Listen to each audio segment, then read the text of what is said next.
Good day to our awesome listeners, and welcome back to another episode of Sphere Rocket Podcast Network, where we bring you insightful conversations with the brightest minds in business. I am your host, Sweet, and today we have a special guest with us. He is the Vice President of Business Development at ROC Financial. Ready to rock today? Please welcome Tony Cimino. Hi, Sweet. Thank you Tony. so much for that awesome introduction. It's great to be here. Yeah, it's a pleasure to have you here. Thank you again, Tony, for accepting our invite today. How's your week so far? So far so good. Definitely busy. Lot going on with our virtual assistants. So definitely busy, but busy is always good. Yeah, busy is good. I totally agree. What's the favorite thing that happened, or your favorite thing that happened today or this week? Wow, my favorite thing that happened this week. Well, it was actually my son's birthday this week, so not so professional, but definitely my favorite thing so far this week was getting to celebrate his birthday. Love that. Happy birthday to your son. Celebrating you. life. Love it. Yeah, so let's dive right in. We are really excited to know more about you and your business and, of course, learn from you. So, let's start off with you introducing yourself a little bit into our audience and introducing a little bit about ROC Financial. Well, thank you again for having me on, Sweet, and it's great to be on here. Once again, I'm Tony Cimino, Vice President of Business Development at ROC Financial, and we're a commercial financing broker. So not your typical Sphere Rocket customer, which is more of a real estate agent or somebody directly involved in real estate. We simply focus on financing for small and medium-sized businesses. We're specifically based in the United States. We help in all 50 states, and our whole approach is getting money outside of the bank, right? So we work with a lot of alternative lenders and online lenders and banks that you probably don't see on every street corner, to help get financing into the hands of small business owners so that they can take advantage of opportunity, or solve challenges within their business. Wow, that was really great, Tony. And yeah, really that heart of helping to business owners to start their business. So, what was like the core of your business? On why did you start it? And what is the main what was the backstory on how did it started? No, so great question. James Webster, who's our founder and executive chairman, he started in this industry back in like 2007, 2008. He was originally in the mortgage industry in the U.S., which took a pretty steep dive in 2007 and 2008 during the recession that we had here. And because of that, he shifted from mortgage finance into helping small businesses, because at that time it was extremely tough for small businesses to get financing. So when he shifted into that, he started to build his machine, which is our company. And he took to market any way, shape, or form that he could. We've done radio advertising, we've done digital advertising, we've sent mailers out with pre-approved checks and credit cards, and we've put our logo on the side of a car, we've done commercials on TV. And throughout the years, what's kind of evolved our business most is that today we don't do any of that type of marketing. 100% of our business actually comes through third-party referral partnerships. So we specialize in working with those who work with small businesses. So whether you're a CPA or an attorney, or a bookkeeper or a consultant, or even somebody that sells commercial real estate or does commercial mortgages, you're working with business owners every single day. We have a similar customer, right? And inside of that, it's all about what can you provide back to that customer? What type of resources can you give them access to? And we believe we're a really strong resource because we've been doing this for a really long time, and have a ton of experience. We know our industry very well. And I don't say that lightly. I would suggest if you are somebody listening to this, go look us up. If you Google ROC Financial, I know what you're going to see. It's going to be thousands of positive reviews of business owners who have taken financing from us and how they've utilized that funding. And, it's not exactly easy to, sell expensive money. So, when you have business owners who would go out of their way and leave a review, that says a lot. But it's not just the business owners that you're going to see. It's also those referral partners, people that have trusted us with their customers to get that, them the financing they need to grow their business. So it's really been a wild ride for us, being tied to financing. And we're in the fintech industry, as they call it, right? Financial technology. So as technology has advanced over the last 15, 20 years, our industry has rapidly changed. I remember when DocuSign and electronic signatures first started to take over. I remember when we stopped sending so many faxes out and it became a lot of email communication. Now it's all about uploading documents to a link and being able to be in the cloud. And, there's so much technology that goes on behind the scenes when it comes to APIs and connecting with these banks. So there's a lot that goes into it, and it's cool to see the evolution as time continues to go.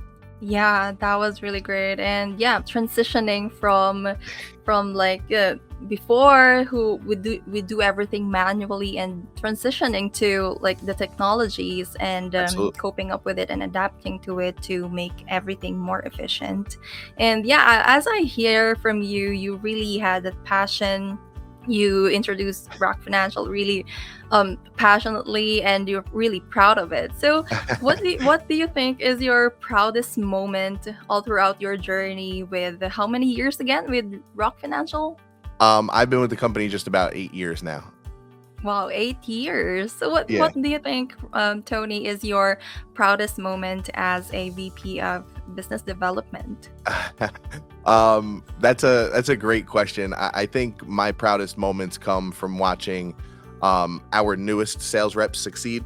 I do a lot of our training with the newer reps, and watching them get up and going, and not only learn a new industry. A lot of times we hire sales reps with no sales experience.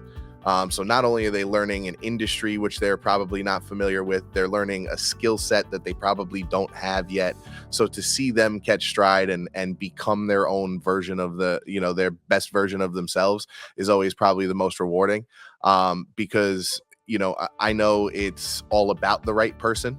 We have all of the right tools. Like you said, I'm passionate about it because I've seen us put the right tools in place over the years to really be successful. No matter who you are, you just have to come in and put your best foot forward every day. And if you're able to do that, the sky's the limit. And we have a unique way of finding great people to join our team. And we're always looking to grow, but by no means are we starving for bodies, or are we looking to take on 100 people this year. That's not the case. It's more about, again, that right person that can come in and join our team, and embrace doing business the way that we do. You mentioned the technology. That's a huge piece. I would say it's where we spend a bulk of our investment going forward, is in that. But the other side of that, where the rest of it comes from, is payroll and the people.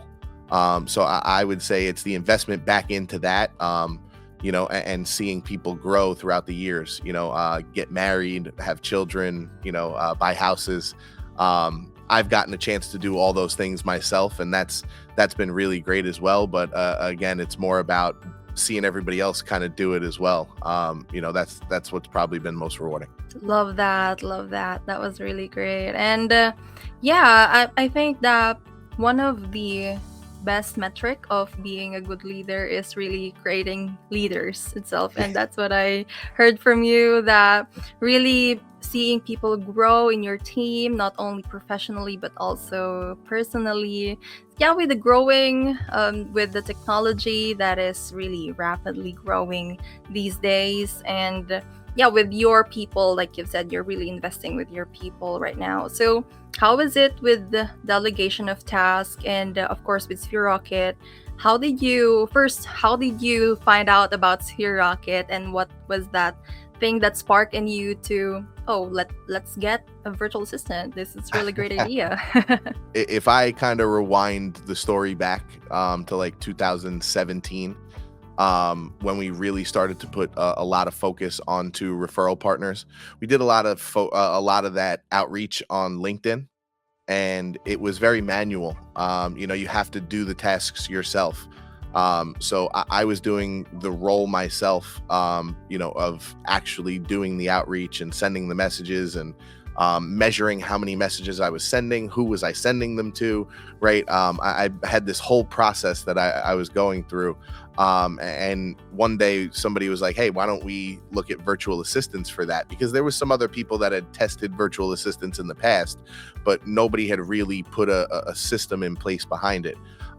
So for 4.5 years, 5 years, we utilized Upwork and their system, to where I would spend a lot of time going in and communicating with potential hires to come in and join our team, train them to be our type of virtual assistant. And we built out a team of close to like 10 to 12 VAs. And then we joined a business network a couple years ago.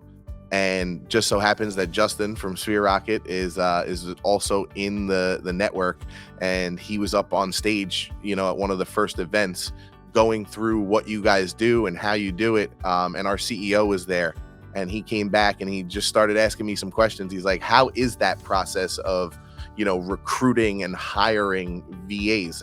Is it tedious? Is it cumbersome? Is it a handful?" And I said, "Absolutely." He goes, "If we're going to invest in that, is this something that's scalable right now?"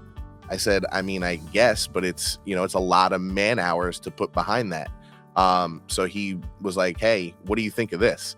And he kind of showed me, what Sphere Rocket was. And I was like, "Hey, this is definitely interesting." We did a call with Justin, and he went through kind of how you guys could help us transition from some of the VAs we had to potentially some new VAs. And since that point, I think we're over 30 VAs working together, that we've, gotten through Sphere Rocket and our relationship with you guys. We maintain a ton of virtual assistants, and they work throughout our entire organization. So it's totally grown for us from where we were using it inside of one role to now we have VAs inside of multiple departments within our business, helping us in operations, marketing, processing, and sales, all alike. Wow, so basically every department has virtual assistants now. Very, very close, that's for sure. Yeah, so how was it for your business when you first tried hiring virtual assistant through Sphere Rocket? Like for the first one, is it how many So the virtual assistants did you hire in the first go? so the first time we hired 10 virtual assistants at once, Wow, and onboarded them that's a all at the lot. same time. Mhm. Um, all of them but one are still working with us. So we have a 90% retention rate on those people. The first one, I don't think they made it outside of 2 weeks. We're very detail oriented. Every task that is done is measured and then assessed, and saying, hey, did that actually work or not? And if it didn't work, great, we're never going to do that again. And if it did work, okay, we're going to do double what we've done in the past, right? So that's always been our approach with anything that we do. So we like-minded virtual assistants. I've learned how to navigate the interviews a little bit, where I've kind of customized over time how we do some of our interviews together. I think I probably get a little bit more information than the average person on the upfront, but that's because we are hiring a lot of VAs, and we're using them in a lot of different ways. So, it was great to see how you guys had everything organized, from breaking down the job description to then having, somebody break down what their resume is and how that, pertains to the role and what we're looking to do. I've also been able to give direction on the type of person that we like for the specific roles, and that's done really well for us as well. So, it's definitely been a great relationship for us so far, and we're certainly not going anywhere. Yeah, 90% retention. Wow, that was a great number for hiring virtual assistant, especially 10 right Yeah. off the bat. Of course, not all businesses trust a certain agency like Sphere Rocket sometimes, but yeah, it's a great testimony, like you, Tony, with your experience. So I would like to ask, just curious question on, like, how was it for you after you hired those first 10 virtual assistants, like on your plate, on your business, on how do you do things differently? Like, how did you feel after that? Um, what we quickly realized was that we were going to be able to grow those relationships with the virtual assistants. So just like hiring a sales rep, where you may have to train that person, they're going to have to learn your industry, the way you do business. The same thing happens with a virtual assistant. So as we kind of finished onboarding our virtual assistants, it became really easy to then scale some of the things we were already doing, and do more of those things, or find areas of opportunity where we could, like I said, grow those relationships with our virtual assistants. So, we've taken what was once, something that we did 1 hour per day. Now they're doing it 3 hours per day. There's more organization, there's more reporting and more insight being provided. So again, we've been able to identify what worked and then do a bunch of that. And that's been the best part about it, is again, then keeping our virtual assistants up to understanding what our goals are, so that they're also excited about going out and achieving those things, and then continuing to grow within the role. And would you say that relationship building is one of the main key in retaining a good business relationship with you and your VA? Of course, you are onshore and they are offshore. There's a little bit of adjustment to that, right? Yes. So would you say that's one of the key ingredient to that? 500%. No, I would say it's the biggest key to any business relationship. If I'm really gonna just kind of generalize it a bit, we work well with external parties. In fact, our business is built around selling other banks and lenders products, right? So we have to rely on those banks and lenders to basically give us access to their money, right? So we start there. Our business then comes from referral partners, again, a third party source, right? So when we work with virtual assistants, it's again that same type of relationship approach where, we're going to look to do this thing right together, because we believe that's the right way to build a business. Totally agree with that. And yeah, speaking of financial, of course, ROC Financial.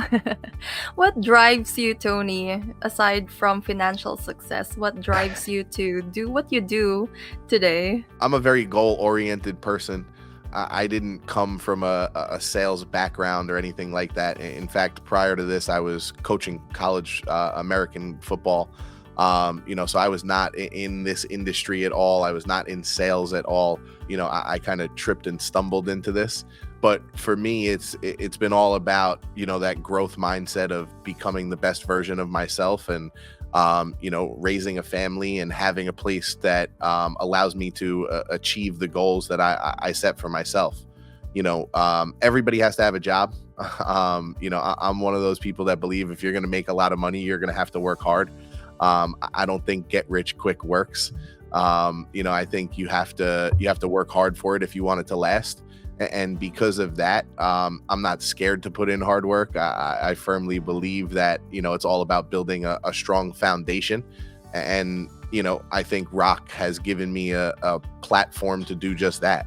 And that's why, I enjoy my time here and put forth the effort that I do, is because I believe it's going to allow me to achieve the goals that I'm trying to achieve. Wow. I was stuttering because I was really mind blown with that. Because, wow, for a business owner, really learning from you a lot today, Tony, really hitting that goal and being goal driven all the time. And just one curious question: of all the goals that you have, of course, really crushing them each and every day, making sure that you are one step closer to your goal every day, how do you make sure that you are on top of your game? Of course, we have some challenges and struggles sometimes, bottlenecks. So how do you face that? I think it's knowing that, there's always tomorrow, right? Like, you have to remember that whether you win or lose the day, tomorrow you're going to have to get up and win or lose that day, so you have to just remain even, I think is probably the best place to be. I definitely celebrate the wins and I definitely love achieving my goals, but I also don't overdo it. And when things do go wrong, I try to look at why did they go wrong and what was it that we could have done better to avoid those things going forward. And just kind of, try to ride that line of, staying even, because again, tomorrow we don't know if it's going to be a day that we win or lose. So you gotta just make sure that you're preparing yourself, right? I always say it's better to have and not need than to need and not have. So you want to make sure that you're ready for whatever's to come. And, as long as you're well prepared, that's really all you control anyway. Whatever the outcome is going to be is what it's going to be. Totally agree with that. Focus on the things that you can control. And I like how you said that maintain that neutral ground. Sometimes it is what it is. It doesn't have to define you. Yep. Right. Yeah. And for our aspiring or for our listeners right now, Tony, who is aspiring to achieve the level of success that you have and the level of grit that you have. So what is the number one piece of advice that you want to give them? I would say, do it for the right reasons. Make sure you have well-defined, not only goals, but understand why you're looking to achieve those goals. And that will drive you to whatever success you define for yourself. But it's really going to be about why are you actually looking for that success to begin with. Love that. Do it for the right reasons. Yeah, learning a lot from you today, Tony. And thank you so much, Tony, for giving us your time today. And before we proceed to our next segment, how can our listeners reach out to you, or what's the best way for them to contact you? Oh, thank you so much. Well, if you're looking for any financial information, I would definitely suggest either following ROC Financial on social media or heading over to our website. That's roc.biz, ROK.biz. I'm totally accessible. I'm on every social media platform you could imagine, from Instagram to Facebook to LinkedIn to YouTube. I try to be a little bit of everywhere, but you could also reach me by email. My email is tony@roc.biz. Pretty simple. Or you can find me on social media. Like I said, I'm always up for connecting there, and just staying in touch and being able to work together and be a resource for one another. Awesome. Thank you so much. And before we proceed to our lightning round, let's have a quick commercial. Overwhelmed with work? Well, meet your new partner from Sphere Rocket VA. In just a click, get matched with a virtual assistant who handles all the tedious tasks. No in-person hiring, no extra office gear, just easy online help from our recruitment team. It's like having an extra pair of hands minus the hassle. So ready to relax and see your work done just like magic? Choose Sphere Rocket VA and visit us at www.sphererocketva.com. Okay, and we're back still here with Tony, and it's time for our lightning round. So, Tony, lightning round are just quick and fun questions. So, are you ready? Yep, absolutely. Love it. All right. So, what is your favorite business book? Business book. I would say, and this is actually a great question for me, I would say The 4-Hour Work Week by Tim Ferriss. It taught me a lot about how to work with and through virtual assistants, actually. Wow. And who is your favorite influencer or coach? I would say my favorite is probably, oh, that's tough. I don't know. My go-to in a moment like this, I would say, is Kobe Bryant. I know he's not really an influencer or a coach. He's an athlete, but I believe it's the mentality that's going to get you where you want to go. And he was king of the mentality. So I'm constantly listening to things that he's said in the past or interviews that he's had. That's kind of like my go-to for motivation. Love him. Legend. He's a legend. And favorite lead generation method. Ooh, I would have to say LinkedIn. It's just been tried and true for us for years. So I would say LinkedIn. Awesome. And what is your biggest goal for 2024? To increase the amount of leads that we see. We've done a great job in the first couple of months here, starting that trend. But I don't think we've reached the ceiling yet. I think there's a lot of work that we can do. So as long as we continue to increase the amount of leads that we see, we'll increase the amount of conversion, that comes out of the other end of the funnel, right? So biggest goal in 24 is increase the amount of leads. Love that. And LinkedIn is the key. Yep. Your favorite. A big part of it. Definitely a big part of it. And last one, best Amazon purchase. Ooh, I would say my new mattress. Wow. I got a mattress off of Amazon a few months ago. My wife doesn't love it as much as I do, but I definitely love the new mattress. Well, what's something special about this mattress? It's nice and firm. I could sleep on the floor if you ask me to. I can sleep anywhere really, but it's a firm mattress, so I like the mattress. Oh, I get why the wife doesn't love it. It's a firm. Yeah, she likes like a soft one, I would rather it be, like a bed, it's got to be flat. Yeah. And too, it's with ROC Financial. Yeah. Like solid rock. Love that. Thank you so much once again, Tony, for having or being in the podcast and sharing all of your insights and wisdom. Really learned a lot from you today. And last words for our listeners today before we end the episode. No, nothing crazy. I just want to thank you guys for having me on, and we look forward to continuing to grow our relationship this year with you guys. And, if you are looking for any type of advice or, insight into what's going on in commercial finance, I would say make sure you're following ROC Financial and me on all social media. And there you have it, friends. Hope you learned from this episode. And don't forget to click that follow button or subscribe button so you will never miss an episode. Lovely episode just like this. And don't forget to leave a comment and let us know about your thoughts and all of the lessons that you have learned from this episode. And again, my name is Sweet, and until next time, stay inspired and keep building those spheres of success. Once again, this is Sphere Rocket Podcast Network. The difference with Sphere Rocket VA? Tasks are flying off your list, and there's more me time in your day. And guess what? It's all super affordable. Yes, you heard right. Our virtual assistants aren't just amazing at what they do, they're easy on your wallet too. No more stress over emails or schedules. With Sphere Rocket VA, you get your time back and keep your budget happy. Ready for simpler, affordable workdays? Head on over to www.sphererocketva.com. Join us at Sphere Rocket VA, where every day is easy and easy on your budget.